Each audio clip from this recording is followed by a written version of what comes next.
Polni koji, multirul, tablolari boshqacha, yangilangan tablo. Monitorga Cobalt ko'rsataman, akalar.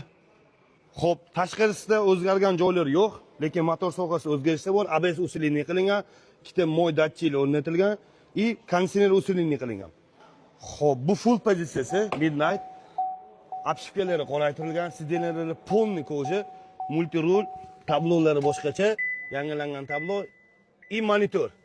Okalar, buning narxi 165 million, orqalarini ham ko'rsataman.